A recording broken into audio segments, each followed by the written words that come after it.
Welcome to Navigating Hope, your compass to health empowerment. I'm Dr. Jaime Hope, steering you through healthcare, overcoming overwhelm, personal goals, and emergencies. We'll navigate the healthcare maze with actionable insights and real-world advice, unlocking the secrets to a healthier, more vibrant life. Join us to take control of your well-being and make informed decisions for your health and your future. Stay with us as we unravel the mysteries of medicine, wellness, and life's unforeseen challenges, helping you bypass the ER with a dose of knowledge. Stay tuned till the end of the episode with a recap of your actionable insights and a free gift.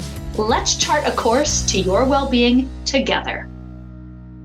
Welcome back to Navigating Hope. Today, we're doing something a little different. I'm handing over the microphone to somebody who knows podcasts inside and out. Joining me is Chief Podcast Producer Dawn Michelle Lewis, here to guide me through a conversation about New Year's resolutions, setting realistic goals, and making habits stick. Dawn Michelle, welcome to Navigating Hope. Well, thank you, Dr. Hope. It's lovely to be here. So, Dr. Hope, New Year's resolutions are almost a cultural tradition at this point, but they have a reputation for failing by February. Why do you think so many people struggle to stick with their goals? You're right. It is such a common thing every year. It's almost a running joke. You know, there's those top 10 resolutions. I'm going to get more organized. I'm going to lose weight. I'm going to quit smoking. And then they fall off and people change the resolutions. Like, I can do it next year. I can do it on Monday. I can do it starting in the summer. And I think one of the biggest reasons is understanding the difference between setting, having an aspiration and having an actual goal. So Zig Ziglar, the classic motivational speaker, talks about they should really be called more New Year's confessions rather than New Year's resolutions. Because you're not saying I'm going to lose weight. You're saying I confess I should lose weight. I confess I need to get more organized. And that is a really helpful start, understanding what the idea is. And then there is an intention that these bigger, loftier things. I'm going to get healthier, which is great. I'm going to get more organized. Again, fantastic. But those aren't outcomes. Those aren't actual action items that we can achieve. So when people understand the difference and start to say, okay, here's the big overarching thing I want to do, but now let's turn it into an action plan. Until people do that, that's why they continue to set the same resolutions year after year, don't stick to them. As the expression from Antoine Saint-Exupéry goes, a goal without a plan is a wish. And so that's what we're talking about, turning those resolutions into outcomes. That's what I get excited about. So that's what we're going to chat about today. Wonderful. I know I've fallen into the loop of resolutions. Oh, I confess, I've absolutely done this. Well, now from your experience in emergency medicine and preventative health, do you notice any trends around people's health goals at the start of the year? And are there common mistakes that you see people making? Absolutely. So we do tend to see similar trends, particularly there's the group around letting go of health habits that don't serve your health, such as smoking, drinking alcohol, eating junk food, staying up late. So people look at the quitting type of resolutions. And they also look at the addition type of resolutions. Like, this year, I'm going to get my colonoscopy. I'm going to get my mammogram. I'm going to do all those things. So those are the common themes that we see every year. And really the pitfall is not taking the next steps in terms of creating a plan and removing those barriers so you can start with that intention and actually make it to that outcome. Well, and since you're talking about intention and outcome, your book, Habit That, focuses on building sustainable habits. So what's the first step someone should take when they're thinking about setting their New Year's resolution? So people kind of already have an idea. So even just starting with that confessional, right? What is it that you want to do? Having that, the getting healthier, getting organized, getting my finances in order, any of those things, knowing what the big thing is that you want, that is a good first step. That's what initiates the process in the first place. If you didn't have awareness that smoking was bad for you and it was causing you harm, you wouldn't even get to the next step, right? You don't start with goal setting for something you don't care enough to change. And so starting where people tend to start is a good thing. And then we really need to walk through a process. Any goal can be achieved if you follow the process to get there. Even when that process can get scary, mundane, or harder than you want it to be. Any goal, realistically. Now, I am a 45-year-old woman. If I set a goal that I am going to be an offensive lineman in the NFL, right? Okay, I'm 125 pounds, like at the most, this is not an achievable goal. But if I set a goal of something specific I want to do, like number of workouts and stuff, any goal that is realistic that you set, you can achieve if you follow the process, even when it becomes scary, mundane, or harder than you want it to be. It always stinks when they're harder than you want them to be, because that's when Is you right. quit. You're like, no, that's And I when learned that from Michael Burnoff, who's just a fantastic thought leader. But he said he's because he asked I heard him ask another person because they said, well, this is hard. And he said, well, is it hard or is it just harder than you want it to be? And that was just a huge light bulb moment because some days we don't want anything to be hard. We just want to do 2 sit-ups and look down and have a perfect six pack. oh, that now that one's gonna sit with me for a bit. Is it hard or is it harder than you want it to be? Well, thank you for that. So, but in your book, you also talk about the 4 pillars: eat, sleep, burn, and release. Now, which one do you think people overlook the most when setting health goals for the year? So eat, sleep, burn, release. So the like eat is of course your nutrition, burn is your exercise, sleep, everybody knows what that is, and release is referring to stress release. So New Year's resolutions and habits do tend to focus more on things like diet and exercise. It's a 60, 70, 80 billion dollar industry for those things. There's all kinds of gadgets you can buy, and there's download this magic diet and this magic pill and this magic ab belt, all the nonsense out there. People do tend to focus on those. And the other two tend to get ignored a lot more often. Sleep. Listen up, people who are listening to this. I'm talking to you. I know, right? And stress release. So I've had patients say, I am legitimately doing everything right. I am eating protein. I am eating vegetables. I'm getting healthy fats. I am exercising every day. And I can't reach my goals. I can't lose the weight that I'm expecting. And I say, well, tell me about your sleep routine. And they're like, well, I get in bed and I scroll on my phone for 3 hours and then I, have to wake up or their life is so stressful that their body's in constant fight or flight mode. So even when they're doing the healthy habits that would serve them and serve their goals, the body is not able to follow along with that if you're not getting adequate sleep and if you're not releasing stress. So for many people, although it's more common, it's a little sexier to focus on a specific diet or an exercise routine, until we clean up that sleep and release, the other things won't get you to where you want to be the way you expect.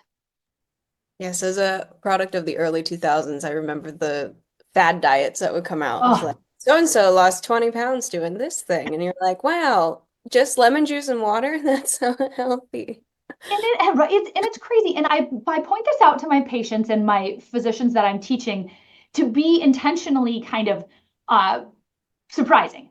You can lose weight on any diet, like any fad diet, any ridiculous nonsense. You could literally eat nothing but donuts and do meth and lose weight. Like I'm saying that to get people's attention. So people are like, well, so then you see advertisements like, oh, somebody lost 20 pounds on the cabbage soup diet or the not. You can lose weight on any of them. But is it serving your health? No. And is it sustainable long term? No. So I'm very, very anti-fad diet. I don't even really care for the word diet in general because that implies something restrictive, it implies something temporary. Whereas I'm looking for a lifestyle that is nourishing to my body.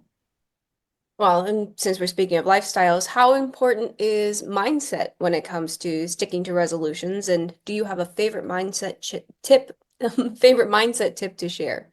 Yes. Oh my gosh. Mindset is so key because here's a little secret about human nature. How you view yourself is how you will act. Say that again for the people in the back. How you view yourself is how you will act. So I talk to my patients about something I like to call the name tag effect. Picture those red "Hello, my name is" name tags, right? That you stick on. And for those of us with long hair, your hair immediately eats it, right? Those stick on name tags. Hello, my name is. We have so many of those. They've been put on us and stuck on us since childhood, both implicitly and explicitly as opposed for who we are. And how you view yourself is how you will act. So I don't have a name tag that says I am a bank robber. So if I suddenly found myself robbing a bank, my brain would be like, hey there, girl, like, what are we doing? You are too tiny for prison. This is not going to go well for you. It would be so inconsistent with how I view myself. It wouldn't happen. And we can use them kind of for good or for evil. And so if you have a name tag on yourself that you're a couch potato or a yo-yo dieter, you will start an exercise program or you will start a diet or a lifestyle change and you will not stick with it, because how you view yourself is how you will act. And so you're jogging and you've got this couch potato identity in your brain. You're jogging and your brain's like, hey, Tater, what's going on there? Why moving so fast? There's some Netflix on. And so we really have to take it to that deeper step and take off those name tags that are no longer serving us. Because if we don't have an identity or a mindset around the goal we're trying to achieve, all the pills, all the programs, all the coaches in the world will never get you there.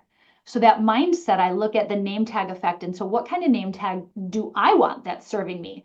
I don't like anything in the category of like skinny, thin, blah, blah, blah. Because like I said, you can get skinny doing donuts and meth, but that's not healthy. So I have my name tag that is, I am a healthy person. What would a healthy person do? Healthy person would nourish their body. They would get energizing exercise. A healthy person's occasionally going to enjoy a donut. Again, I recommend against the meth, but right. But you could still have a donut and still be consistent with that healthy person thing. And the reason I like that, if you're so identified with your goal, if your goal is, I am not going to have any desserts whatsoever, none. And then you have one dessert, you are now a quote unquote failure at your goal. And so then we get this mindset, well, I already had a piece of cake and now I'm a failure. So I might as well just eat the whole cake. And that's really not serving you. But as a healthy person, I know I can have a piece of cake and then continue on my healthy person trajectory. So I don't like all or nothing goals. I don't like that mindset, because then people are like, well, since I already robbed one bank, I might as well rob 10 more. And I like having a name tag and an identity that serves me to achieve my goal.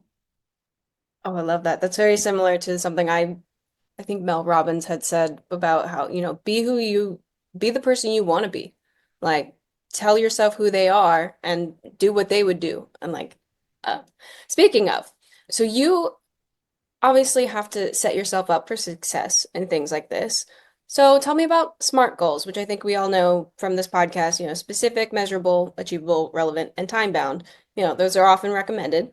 Now, do you think this approach is still the gold standard, or do you have another method that you prefer? So I modified it. So the SMART concept, the smarter concept, so having a plan, it really does work. And if you look at any book about achieving a goal, whether it's financial, whether it's exercise, whether it's anything, you can tell when the author knows what they're doing, because first they talk about your mindset, your motivation, your identity, and then they walk you through a plan. So it is still valid, but it's an outdated version in terms of what do those letters stand for. So let's walk through that really quick. So the S is for specific. That one still stands, but we need to update what the S for specific means. Because I'll have a patient, I'll talk to them and say, be specific about your goal. And they'll say, I specifically want to lose 20 pounds, right? And that's not a goal. That is an outcome. You can't just stand there and like lose 20 pounds. It's not a thing. So when you're getting specific, I want you to know that you have to be about an action that you can take. The outcome, whether it's weight or finances or organization, comes after you do the action. So I want to dial that in. That S for specific means a specific action that you personally can take, not the outcome you want. You can put the outcome at the top of the page, right? Like the outcome is I want, this body size or this level of strength, but the S is for what actions can you take. Now for measurable, that is important, but we're actually going to put that somewhere else in this acronym, because I think there's something in the M that is more important, and that's your motivation. That's your why. Why on earth are you doing this, especially when it gets scary, mundane, or harder than you want it to be? If your why is not bigger than your barriers, you will not complete this goal. If your why is not that strong, you're not gonna stick with it. You're gonna come across the first thing. So if you're like, hey, I want to eat better and not eat any junk food, and then Taco Tuesday rolls around and you didn't connect your goal and your outcome with anything that you're really emotionally invested in, Taco Tuesday is gonna win. It's gonna happen, right? So you have to know your why. And I have heard just fascinating things from patients over the years about their motivation because I asked them about it. And some of them are things like I had a gentleman, a patient who was on an airplane and had to ask for a seatbelt extender. So he just kind of like quietly flagged down the flight attendant and asked for this seatbelt extender. And the flight attendant then proceeded to yell to the back of the plane that this gentleman needed a seatbelt extender, which is humiliating and unnecessary. And that was his why. He said, I don't ever want to be embarrassed again. And I had a young mom when she went to her children's parent-teacher conferences and, you know, those preschool chairs that are designed for preschool bodies, right? But her tush got stuck in the chair.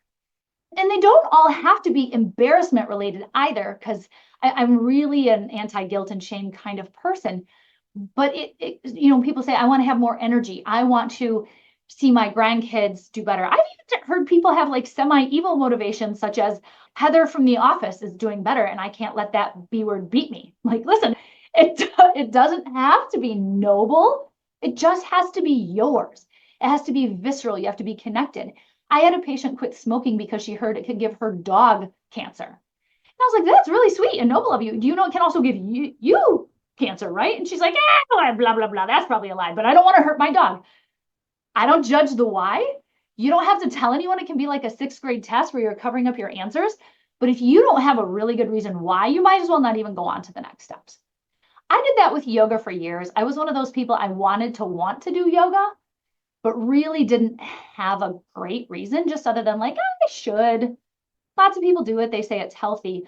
But as I got older and things get stiffer and creakier in joints, and I wanted to feel good and be able to do the other things I wanted, all of a sudden I developed an actual why. And now, for the first time after decades of wanting to want to do yoga, now I actually do yoga.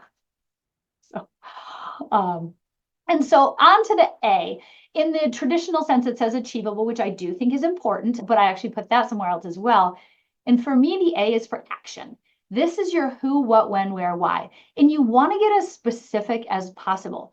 So for example, one of my favorite goals is that people want to work out 3 times a week for 30 minutes.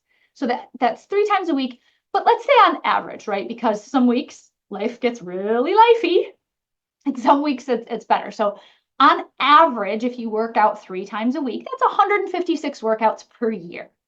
So now you've got something to look at. So 156 workouts per year. Now let's get really specific. How are you going to work out? Are you going to go to the gym? Are you going to get equipment at home? Do you already have equipment at home? Take your laundry off of it. And so you can start using it. Dust it off. Are you going to download a paid app? Are you going to look for free YouTube videos? You need to set yourself up for success so that all you have to do essentially is stumble out of bed and pop right into your 156 workouts for the year. You want to remove any guesswork. But there needs to be some level of flexibility here. If you say, I'm going to run outside every Wednesday, and so I live in Michigan, Dawn Michelle lives in Pennsylvania, we can both laugh at the idea that we're going to run outside every Wednesday. As we are recording this, there is currently an actual ice storm happening outside my window. Don't worry, Dawn Michelle, it will make it to you in a few days, so don't feel left out. I'm looking forward to it, truly. Yes. It's on your way. And so if your goal is, okay, I'm going to run outside every Wednesday and then bad weather happens or something else happens, you now can't achieve your goal. So you don't set yourself up for failure, but give yourself as many specifics as you possibly can. And then we're going to talk about flexibility and roadblocks, because that's one of my favorite parts. So next is the R. So it's the traditional one says relevant. I feel like this achievable, relevant, you know, those are kind of the same. So I just got rid of those from the old thing. And for my R, it's roadblocks. Because let's be honest, that's what really derails all of us. Nobody wakes up January 1st and you're like, you know what? I cannot wait to be hungover again tomorrow. That's going to be great. I don't feel like garbage, dry mouth, makeup all under your eyes. Nobody wants that. So the roadblocks are really what prevent us. And I've already mentioned a couple of times when things get scary, mundane, or harder than you want it to be. So I do this roadblock exercise, not only with all of my patients, but I do it with myself every single time I'm setting a new goal. And so here is the secret sauce, because this is amazing. So you get out either a pen and paper or open a Word document or whatever. I don't own stock in Microsoft. Go open a document on your computer or get a pen and paper and set a timer for 5 minutes. 5. It doesn't sound like that long, but it can get long. And this is your goal, not your outcome. This is your specific goal. So for this example, we'll say we're going to work out 156 times this year. So that's what we're going to write on the paper. And for 5 full minutes, no cheating, you have to write down everything that could get in the way of you achieving that goal. And that includes things like losing motivation, Taco Tuesday, feeling tired, getting sick. And then as the 5 minutes roll on and you're kind of done with the really obvious ones, then you're going to start getting a little creative, like my car could break down, I could hurt my back, I could get bitten by a dinosaur, I could be abducted by aliens. You really got to fill that 5 minutes. And the magic in that is it opens a brain loop. So you open a neural pathway in your mind. And so every time you set a goal, your brain is immediately going to go to what could go wrong. Immediately. But we're not negative people here. We are goal getters. We are positive. So we're going to complete that loop next. So after you finish your 5 minutes, now we're going to complete that loop. You don't need a timer for this part. Next to every single thing that you wrote that could go wrong, you're going to write one or more solutions. What you're going to do if that happens. That's how we're going to close the brain loop. So if it is, I could hurt my back, which is a legitimate thing that many of us have experienced, you could consider doing physical therapy. You could do exercise in water so you don't endanger your back. You could also, as a healthy person, realize you need a few days off to heal and adjust your goal. When it comes to like my car could break down, okay, you could push your car. And if you could get bit by a dinosaur, I mean, running from a dinosaur counts as cardio, right? And if you get abducted by aliens, just ask them if they have a Peloton on board. I swear everybody has one these days. Yeah, make it a group activity. Get them on board with you. Absolutely. Yeah. Like get a whole like alien thing, go and learn some tips Zumba from them. class. Yeah. Yes. Alien Zumba. So it opens. So now every time you set a goal, your brain is immediately going to be like, what's going to go wrong? And then the rest of your brain is going to be like, and here's what we're going to do about it. And that alone, that exercise alone, even if you don't do the other things, will get you so much closer to achieving any goal that you write. It's just, it sounds so simple, but it's magical. And you can't just think it. You have to actually write it. All right, so that's the R. So we're almost done. We're getting there. Then the T is time bound. So that's where I talk about making it relatable, achievable, realistic. So you could set a goal to do 2 sit-ups this year. Okay, that's achievable for sure. But is that inspiring? Is that going to get you an outcome that you want? No, that's just silly. Or you could set a goal to do 2,000 sit-ups per day. That might get you the outcome you want if you want to be really, really sore, but it's very unlikely that's going to actually be achievable. So you want to find something that's a bit of a stretch and inspiring, but not such a stretch that you can't achieve it. And if you ever set an all or nothing goal, like I will work out every single day of the year, if you get sick or you get bit by a dinosaur and one day you can't work out, now your entire goal hasn't worked. And I really don't like that mindset. With 156 workouts per year, if you have a week where you need to be off, you still have an opportunity to have the success of achieving that goal. So that's that kind of like time bound, but you want to be checking it at regular intervals. So the first time I did my 156, I printed out a piece of paper with 156 empty boxes on it. And I put it right where I could see it from my computer. And I had hashtags for every quarter. So if it's getting to be the end of the quarter and I realize I'm real behind, I'm like, oh, I'm going to do some 2-a-days here to keep up. So you're keeping track of it in that way. And that's when we get to the ER. So I like it not just smart, but smarter. The E in smarter is evolve and evaluate. So as things change, you might need to alter your goal. When I had my 156 workout goal, of course, I immediately hurt my back, as one does.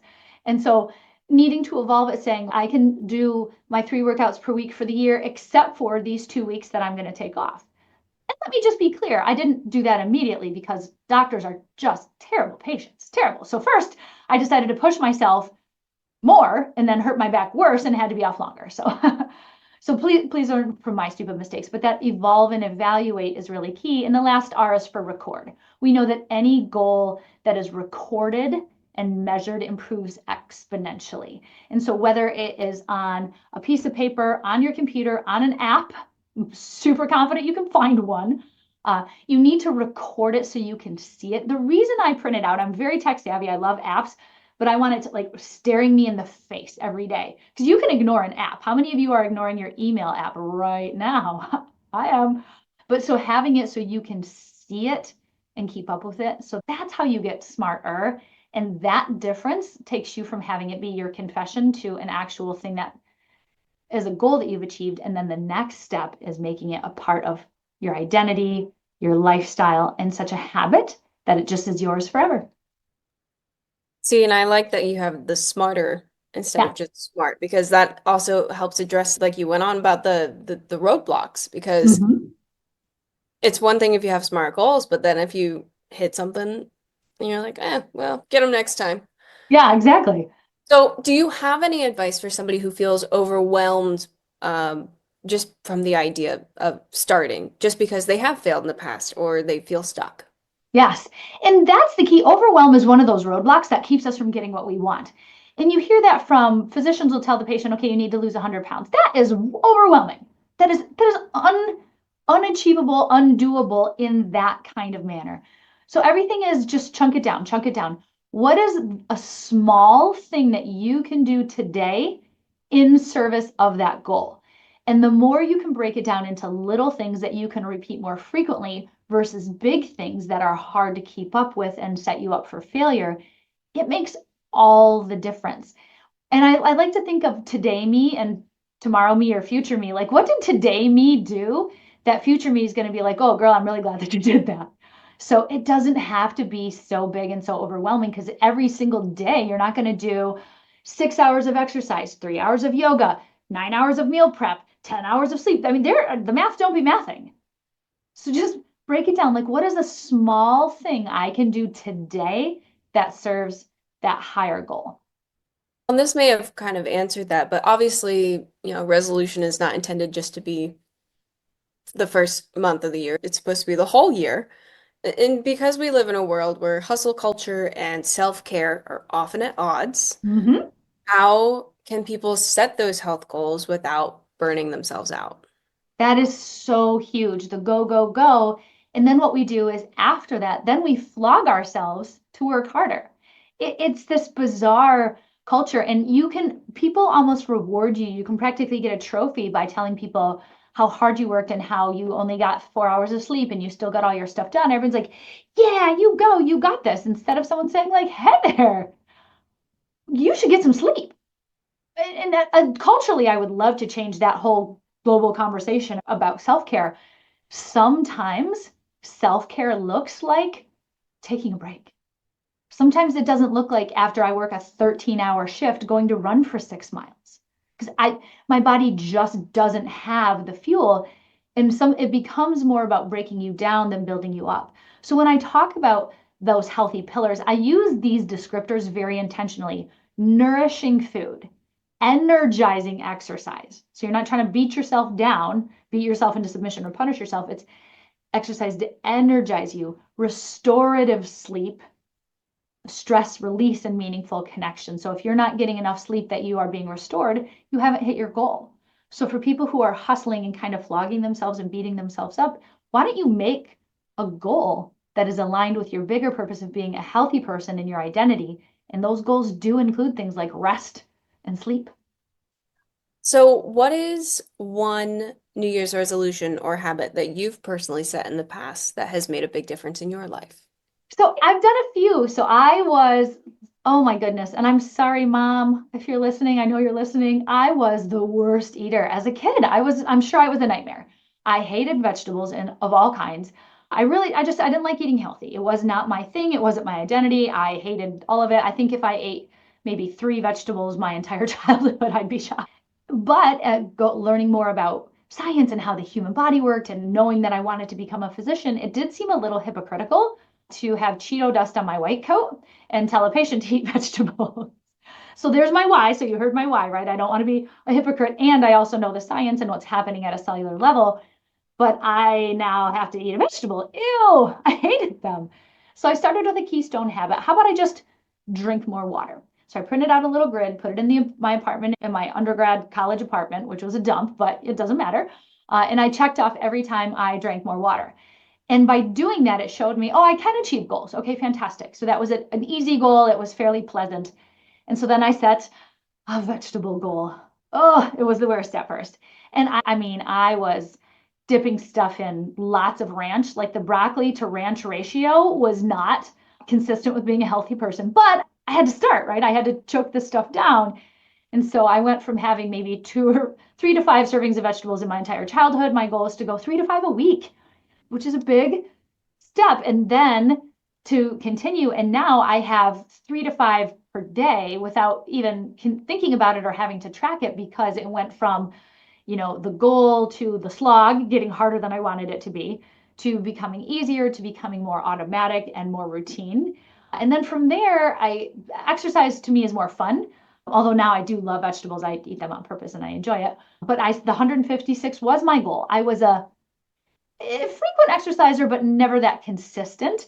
And so when I set the 156 goals, 156 workouts, it was achievable. It was fun. And then when the pandemic hit, and I work at one of the busiest ER level 1 trauma centers in the country, and I saw that, the change and the stress, I went from a frequent exerciser to a daily exerciser, because I knew I needed it strictly for my stress release. This was no longer about my abs. This was survival. And I've kept that going since March of 2020. Now, and I always tell people, don't ever make a goal that you have to do every single day, because you miss one day and you have failed. And it was never my goal to be a daily exerciser. But what's been fascinating about that goal now, because it's become part of my identity, when I was stuck on a layover in the Seattle airport for 22 hours, I was like, crap, I got to get a workout in. So I'm like a weirdo in the corner, like doing squats and stuff like that. And I was like, security is going to come any minute and be like, what is going on with this crazy person? But actually, a couple of other people came up and like, oh, that was so inspiring. So it had me be creative about that. And then the evolve part of the smarter goal is, over the course of those 4 years since I started doing this, I had hand surgery. Okay, so what I defined as a workout evolved. When I am feeling healthy and well, I want to be doing pull-up, like hanging pull-ups and a bunch of other stuff. Well, you have hand surgery. You completely can't use your hand. So pull-ups weren't my goal. What could I do that day? I could go for a walk, because the jarring from the running hurt the cervical. So when I evolved what I considered movement and exercise, and so when I'm feeling well, that goal is more lofty. And when I'm feeling very unwell, it's maybe just walk a few miles, just walk. And that has helped me go from, I wasn't a sedentary child, because we were the generation where we climbed trees and played capture the flag and went outside, but didn't eat any vegetables, to an adult who consistently eats vegetables, consistently stays hydrated, and consistently does movement.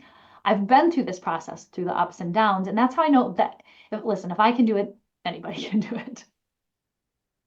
Fair enough, fair enough. And now, as someone who has helped countless people in your career, what's one piece of advice you would want anyone listening to carry into their new year? So I would say 2 things. So one, give yourself grace. If guilt and shame to burn calories, we'd all be thin. If flogging yourself and that negative self-talk actually made people behave better, there would be nobody in prison. So just let's give yourself some grace and some encouragement. Doing that kind of negativity is kind of the equivalent of, if you're about to run a 5K and you want to do your best time ever, first grabbing a big fat hammer and smashing your toes, and then the whole time you're running on this limping foot, yelling, go faster, faster. Like the beatings will continue until morale improves. Joke. It doesn't work. So give yourself some grace, give yourself some motivation and positive talk and encouragement. And number 2, really just look at those name tags.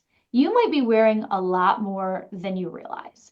So whether it's, the A student, the good girl, the troublemaker, the class clown, those things, we don't outgrow those. Just because you're not in school anymore doesn't mean you don't still have that identity.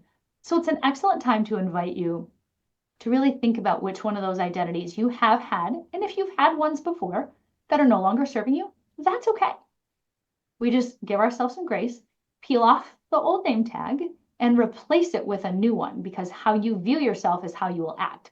So your brain needs to know how you view yourself, so then the actions can follow. Yeah, the phrase that came into my mind as you were saying that was you can't hate yourself into someone you love. And Yes. Yes. ever since I heard that, it's stuck with me and like that just reminded me of that. My gosh. So much. Like that should be on t-shirts and billboards and in our kids' schools and Yeah. everywhere. Yeah. Yeah. So this has been such a wonderful, motivating conversation. Where can the listeners find, Habit That and connect with you for more advice to start their health journeys in the new year? Sure. So, I mean, it's on Amazon, which does anyone shop anywhere else anymore? I'm sure it's at some other outlets, but let's be honest, we're all just going to go to Amazon anyway. And there's a version on Audible as well. And then you can connect with me. Of course, if you're listening to this podcast, I do this. And on my website, Dr. Hope Health, and then on any of the social medias as Dr. Hope Health. I really just genuinely want people to be healthier, live the life that they want to in this vessel, in this body that serves them and gives them energy to do all the fun stuff we want to do. So, Amazing. Any last words of encouragement for people looking to make 2025 their healthiest year yet? yes, grab a name tag. Like literally go out to the store and buy a pack of those silly name tags. Just write what you want. Like take off, like write the old ones that you have, stick them on yourself, and then take them off and rip it up. That symbolic thing, and just don't be afraid. You can absolutely do this, and let your past, quote unquote failures, put that into your roadblocks exercise. Maybe you're like, hey, I've never done this before. I've failed every time I tried to do it. And now to close that loop, what am I going to do if that happens? Just keep it up. If you follow this process, it will work. Amazing. Well, thank you so much for allowing me to co-host your show today, Dr. Hope. This was so fun, Don Michelle. Thank you. I mean, I know you're a podcast expert, a hostess extraordinaire. Thank you for steering us through this special episode of Navigating Hope. It was really fun. And you and I both say it's not about perfection, it's about progress. So cheers to a healthy new year. Thank you for tuning into Navigating Hope with me, Dr. Jaime Hope. It has been an honor to navigate the realms of health and wellness with you today. Remember, in the journey toward a healthier life, knowledge is your compass. If you enjoyed our time together, please share, like, and subscribe to Navigating Hope. Join us next week where we'll continue to empower your health journey, arming you with the wisdom to navigate life's challenges and keep the emergency room in your rearview mirror.